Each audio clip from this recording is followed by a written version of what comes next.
할렐루야. 오늘은 5월 21일 수요일입니다. 오늘도 정시매일 예배를 통해 경건의 일상을 살아가고자 하시는 우리 큰믿음 유신교회 모든 성도님들을 사랑하고 축복합니다. 다 함께 사도신경으로 우리의 신앙을 고백하며 하나님 앞에 나아가겠습니다.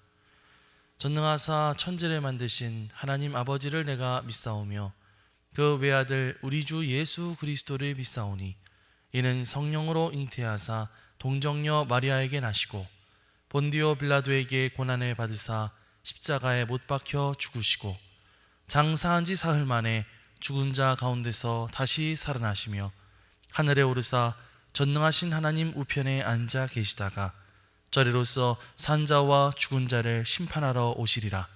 성령을 믿사오며 거룩한 공회와 성도가 서로 교통하는 것과 죄를 사하여 주시는 것과 몸이 다시 사는 것과 영원히 사는 것을 믿사옵나이다. 아멘.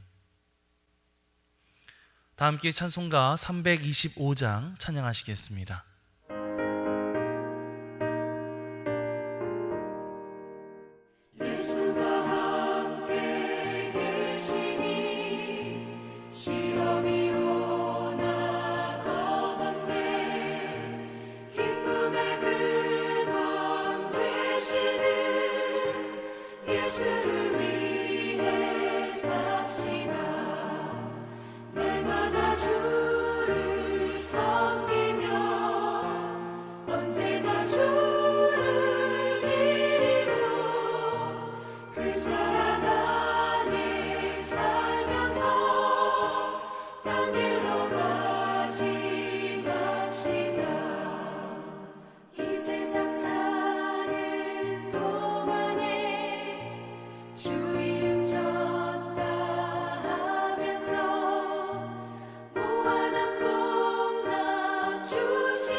오늘 하나님께서 우리에게 주시는 말씀은 민수기 26장 52절로 65절까지의 말씀입니다.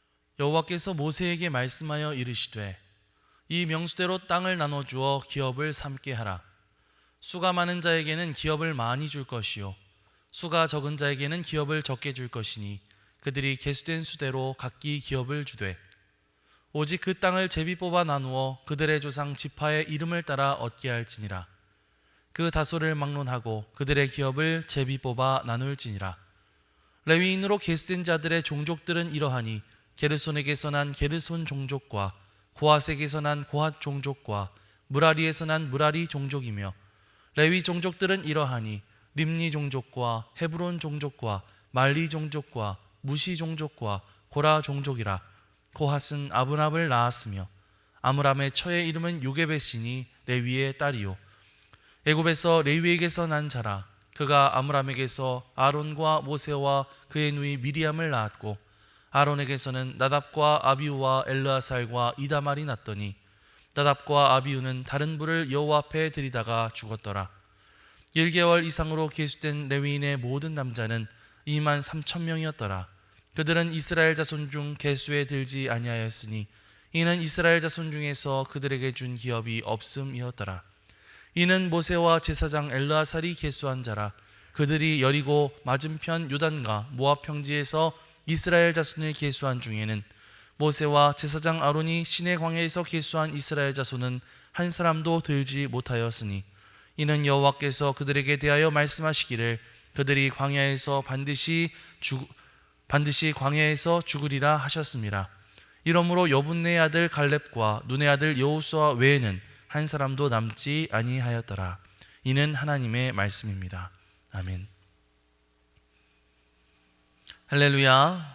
오늘도 말씀을 듣는 여러분의 심령 가운데 성령님의 조명하심이 함께하여 주시기를 주님의 이름으로 간절히 축원합니다.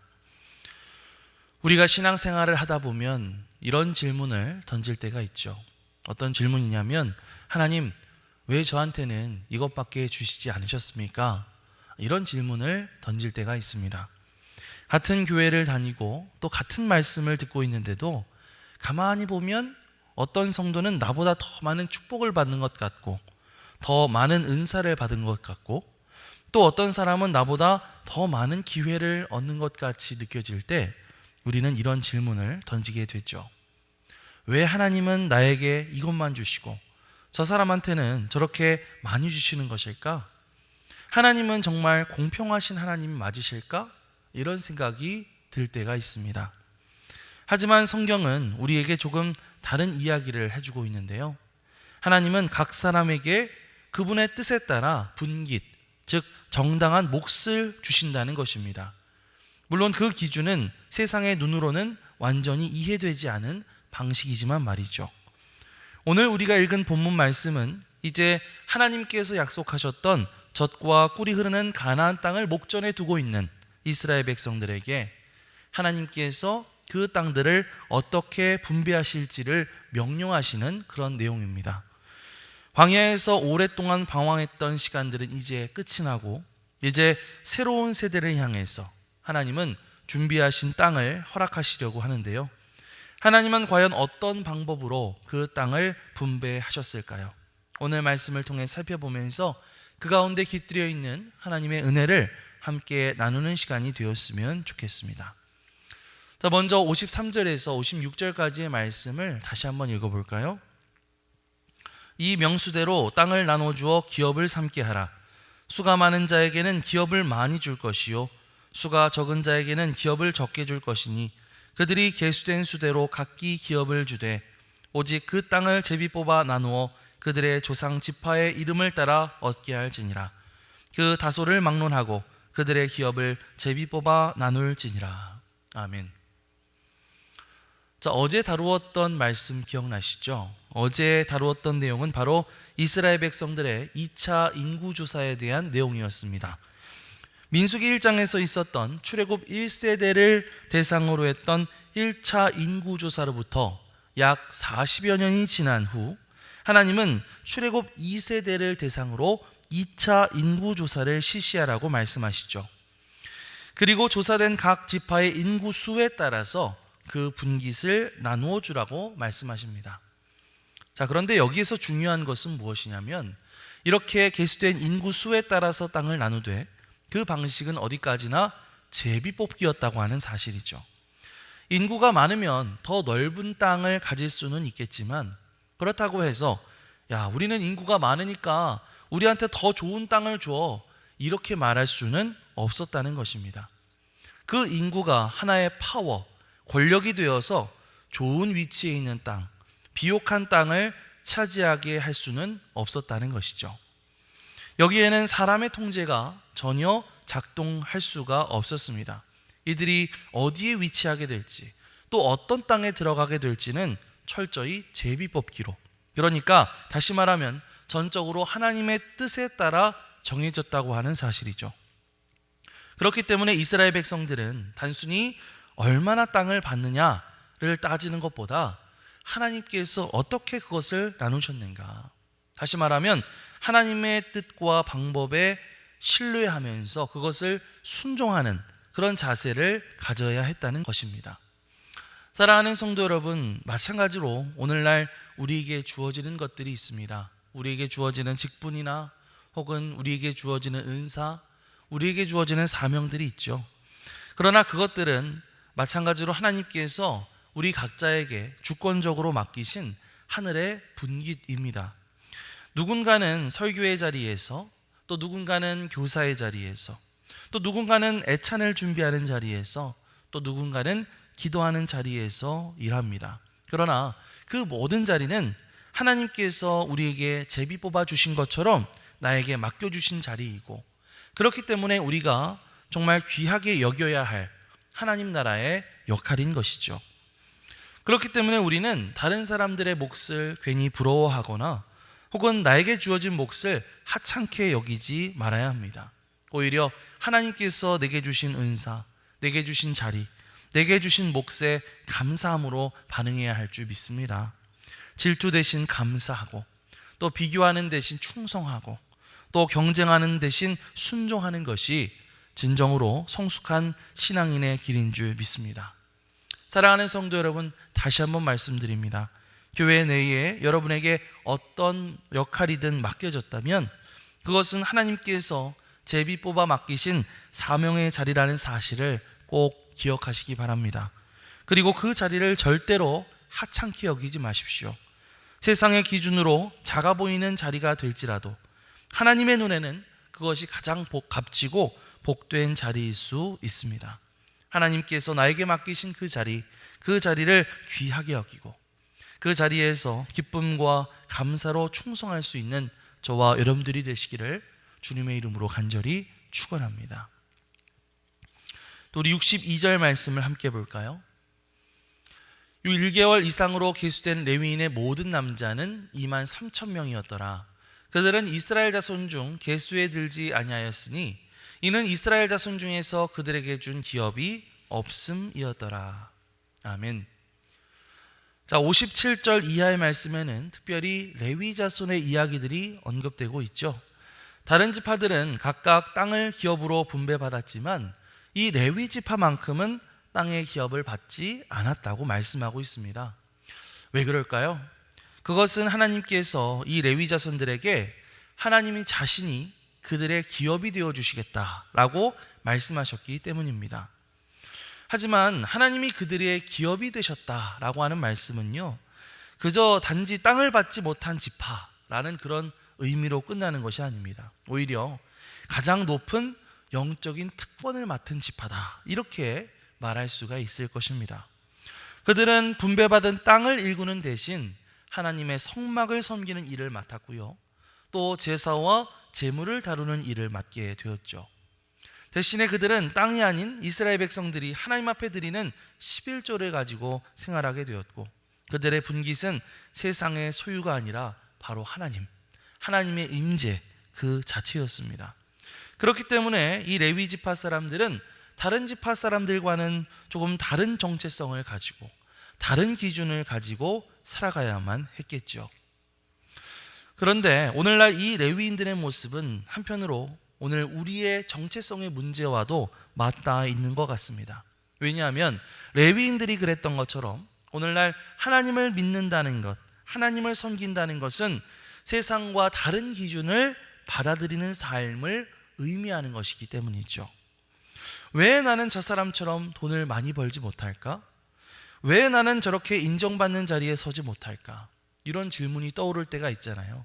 그런데 이런 질문이 떠오를 때마다 우리는 이 레위 지파를 떠올려야 한다는 것입니다. 나의 진정한 분깃은 바로 하나님이셨지. 나에게는 세상의 부와 명예가 없다 할지라도 나에게는 하나님이 계시지. 하나님 한 분만으로도 나는 충분히 만족하며 감사하며 살아갈 수 있지. 이것이 바로 하나님을 기업으로 받은 레위인들, 하나님을 분깃으로 받은 우리 하나님의 사람들이 가져야 할 올바른 자세인 줄 믿습니다. 여러분, 그렇다면 하나님이 나의 분깃이시다 라고 하는 이 고백은요, 우리의 삶 속에서 어떤 실제적인 열매로 이어질 수 있을까요? 만약 나의 삶의 분깃이 하나님이시라면 첫 번째로 우리는 비교의 유혹에서부터 자유로워질 수 있을 것 같습니다. 다른 사람과 나를 끊임없이 비교하면서 왜 나는 저렇지 못하지? 하면서 좌절하는 삶이 아니라 하나님이 나의 몫이라는 사실 하나만으로 만족하면서 살 수 있기 때문이죠. 외부의 어떤 조건에 따라서 이리저리 흔들리지 않는 그런 내적인 평안을 얻게 될 줄 믿습니다. 또한 둘째로, 만약 나의 삶의 분깃이 바로 하나님이시라면 나는 세상의 성공 기준이 아니라 하나님의 기쁨을 따라 살 수 있게 될 것입니다. 굳이 내가 어떤 높은 자리에 오르지 않게 되더라도, 내가 비록 많은 것을 가지지 않게 되더라도 그것이 내 성공의 기준이 되는 것이 아니라 하나님이 기뻐하시는 삶, 그것이 바로 나의 성공의 기준이 되기 때문이죠. 마지막 세 번째로, 만약 나의 삶의 분깃이 하나님이 되신다면 나는 지금의 자리에서 만족하고 또 충성할 수 있을 것입니다. 비록 내가 처한 현실이 좀 불만족스러운 그런 좀 좋은 조건이 아니라 할지라도 그 자리가 하나님이 주신 자리라고 한다면 우리는 거기에서 감사의 고백, 충성의 고백을 드리며 살아갈 수 있게 될 줄 믿습니다. 사랑하는 성도 여러분, 레위인들은 땅이 없었습니다. 그러나 하나님이 계셨죠. 그리고 그것으로 충분했습니다. 성경은 오늘 우리에게도 동일하게 묻고 있습니다.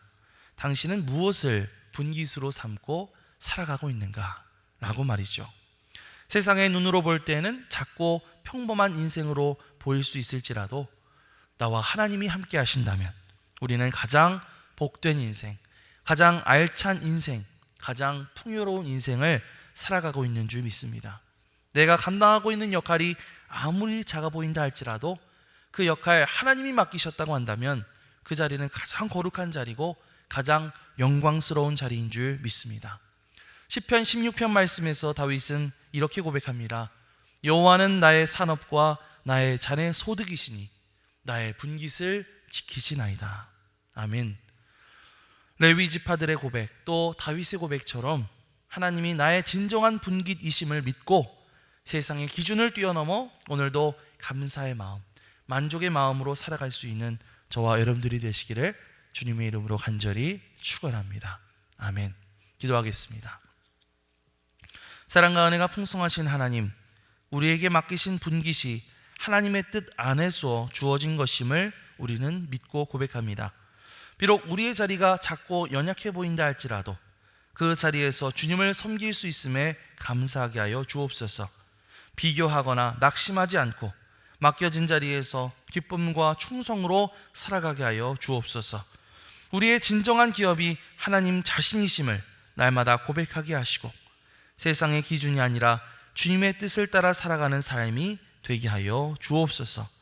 감사드리며 예수 그리스도의 이름으로 기도드리옵나이다. 아멘. 하늘에 계신 우리 아버지여, 이름이 거룩히 여김을 받으시오며 나라가 임하시오며 뜻이 하늘에서 이루어진 것 같이 땅에서도 이루어지이다. 오늘 우리에게 일용할 양식을 주시옵고 우리가 우리에게 죄 지은 자를 사하여 준 것 같이 우리 죄를 사하여 주시옵고 우리를 시험에 들게 하지 마시옵고 다만 악에서 구하시옵소서. 나라와 권세와 영광이 아버지께 영원히 있사옵나이다. 아멘.